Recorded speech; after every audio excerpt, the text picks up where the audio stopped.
What's going on, folks, and welcome to Stu's Garage. Today we're going to be working on the drift box, obviously, like we always do.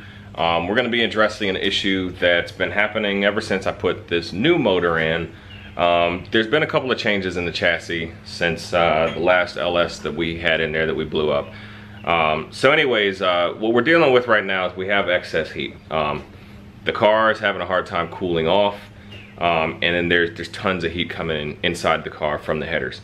So that's two separate issues that we're going to be addressing, but since I'm going to be doing it at the same time, we're going to put it all into one video. So as far as changes that were made, as you can see down front, I've got the new Saline front lip deal there, and it turns out that's blocking a lot of the airflow. These cars didn't really have good airflow as far as the radiator goes, so adding that attachment on there is blocking a lot of the airflow that goes to the radiator. If I run the fans, the car cools off fine, but the thing is, it's not cooling while the car is in motion. So that's one of the things that you guys should definitely keep in the back of your mind for troubleshooting purposes. If anybody plans on going in the military or anything, that is one of the questions on the ASVAB as it deals with car cooling. So the fans work perfectly fine. They will allow the car to get down to temperature, but while I'm cruising with the fans off, the car kind of creeps up in temperature, and it really doesn't cool that well. And as far as cooling goes and flow, the only thing that's changed is that front chin spoiler that we've got down there. So I've basically got two options. I can ditch the chin spoiler and go back to how it used to be, which is not really something I want to do because I spent like $300 something on that thing and I like the way it looks. Option two is to go in and completely cut up the front bumper the way that a lot of people do when they install these things, and I really don't want to do that because if I ever decide to take that chin spoiler off, or if it's off for some reason, I don't want to have a chopped up front bumper. And as much cutting as I've done on this car, I really don't like chopping up this car. The front bumper is perfectly good. I really don't want to chop it up.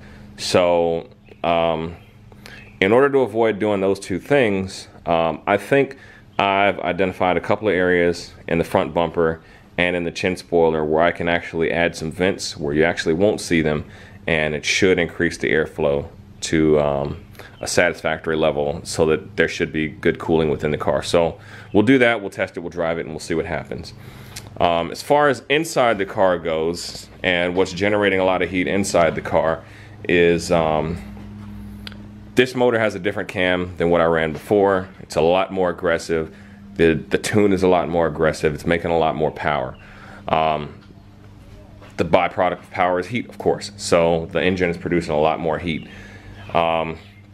In the process of building this car, as what a lot of race car people do, is they'll go in and they'll chip out all the sound deadening, which also acts as a thermal barrier.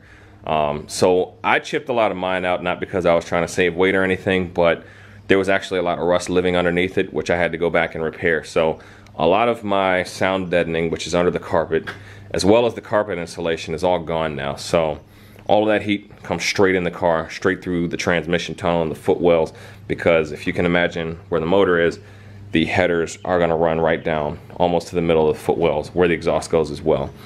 So we've got a lot of heat issues from that. So what we're going to do today is we're going to install some heat shielding inside of the car. And beyond it just being uncomfortable in the car, I mean, it really gets hot. I was afraid that the leather on my shoes was actually going to start shrinking because it gets so hot. It's actually hot enough to start damaging things that you have inside the car. So if anything's sitting on the floor, or you know, my tuning computer that you see over there is you know, that actually overheated just from being in the car.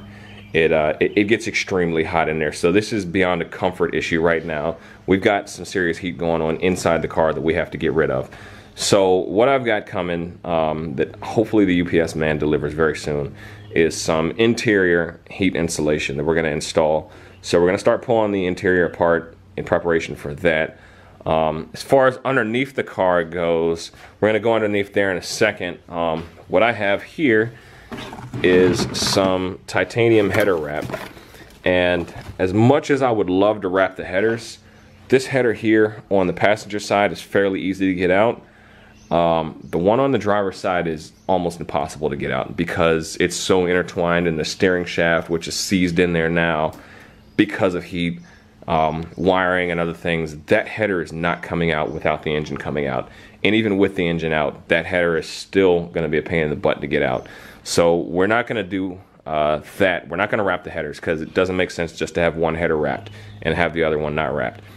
What we're going to do is actually try to wrap the collectors and go up from there as far as we can, because the majority of your heat actually comes from the collector anyway. So we're going to wrap the collector and the beginning of the exhaust pipes, and hopefully that'll at least mitigate part of the issues.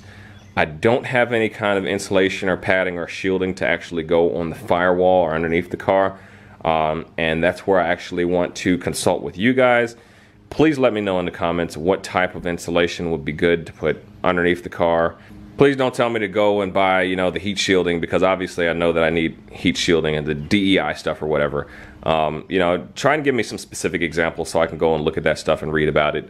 Because right now there's a lot of things out there that I'm just not 100% sure whether or not it works. One of the things that I did have was this gold heat tape, and really I just think this stuff is for looks. I don't think it actually does anything at all. So that was a waste of money, but it does look cool, but it was a waste of money. So I'm going to need to do more shielding on the firewall, which I probably won't bother covering in a video because I'm already telling you guys about it, but we're going to address the exhaust today. Alright, so I've got the carpet all pulled back, and all I'm going to need to do now is just push the wires to the side, run everything. Ideally, you know, you would do all of the entire floor pan, but it's really just not necessary. Plus, I don't want to go through taking my seats and my seat belts out and everything. One thing I just happened to see is this burn spot. That's from heat from the headers, from it coming directly in contact. So that area right there is where the collector is. So it's a little bit nasty. That's not like singed area there. That's just because of the old heat shielding is just kind of like melted down and soft. That's why it looks black right there. But this is like completely like crispy and melted. So it's a lot of heat down here, folks. So while we wait on my heat shielding to arrive, yeah, I'm definitely gonna like double up in that area, add some extra padding. But anyways, while we wait for that to arrive, we're gonna go ahead. Oh, one other thing, I forgot that I did not have a plate down there because I destroyed the old one, just taking it off and putting it back on, and I ended up throwing it away.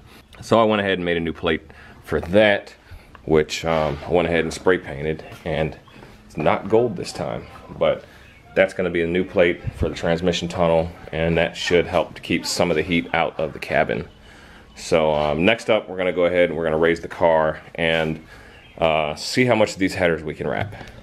Alright, before we hop under the car, we're going to tackle the airflow issue, and basically what we're going to do is we're going to do a series of speed holes on this lower saline lip, and we're going to do them on the underside of the grill here. So normally that's enough airflow to go through there. I've never had an issue once I got my cooling sorted out with that. But I guess this is a little bit more restrictive. I don't want to just get in here and start cutting this thing because it's going to change the aesthetic of it, and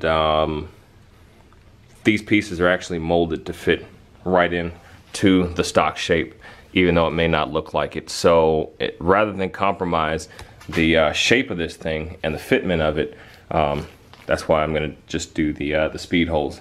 So I'm going to do them in the top of here, and then I'm going to do them on the bottom of here. And you know, going to do a little bit of driving, and you know, if it comes down to it and I get desperate, I'll actually have to vent the bumper by doing holes across there. Hopefully it doesn't come to that, but we'll see.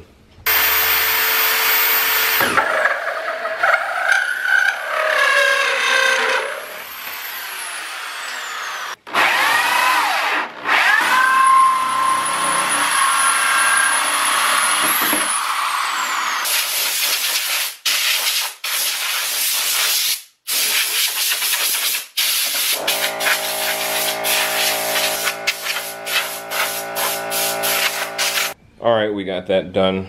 Definitely wasn't expecting to make a huge mess, but we got things mostly cleaned up now. And those are the new speed holes. So, you know, if we got everything right, it should add about 50 to 80 horsepower. At least that's how it works when you have a Honda. So we'll see if that works out for me. All right, so for the heat wrap, we've got the titanium lava heat wrap. I don't know whether it's made out of titanium or lava, but stuff basically is similar to fiberglass. Working with it is similar to working with fiberglass stuff. And I don't know if you guys can see the little flecks and reflections. Those little needles will actually break off and get in your skin, and they'll itch and burn just like fiberglass. So you got to be careful working with this stuff. So I have pre-measured a couple of strips. I've got that stuff in water. That helps keep the stuff from flaking off so bad while you're working with it. And we're just going to go ahead and attempt to wrap the collector of the headers.